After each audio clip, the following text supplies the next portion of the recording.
Genèse, épisode 3. L'homme à l'image de Dieu. Après avoir créé la lumière, la mer, la terre et les astres, le récit de la Genèse marque une pause. Pour la première fois, le rythme change. Faisons l'homme à notre image, selon notre ressemblance. L'être humain n'est pas présenté comme un accident biologique, ni comme un simple élément du paysage. Il est créé à l'image de Dieu. Dans le monde ancien, cette idée était révolutionnaire. Dans les cultures environnantes, seule la royauté pouvait être appelée image d'un Dieu.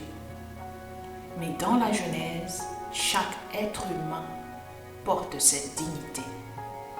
Hommes et femmes, sans distinction, cela nous parle d'identité. Notre valeur ne vient pas de nos performances, ni de notre richesse, ni de notre statut social. Elle vient de notre origine.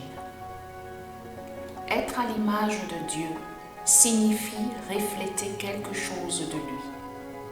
Sa capacité relationnelle, sa créativité, sa responsabilité.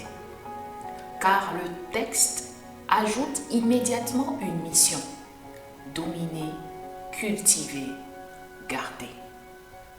L'image n'est pas seulement un privilège, c'est une responsabilité.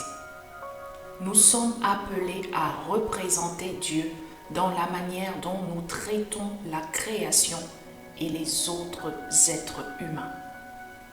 Traditionnellement, la Genèse est attribuée à Moïse, à un peuple sorti d'esclavage. Il rappelle ceci: vous n'êtes pas définis par l'oppression.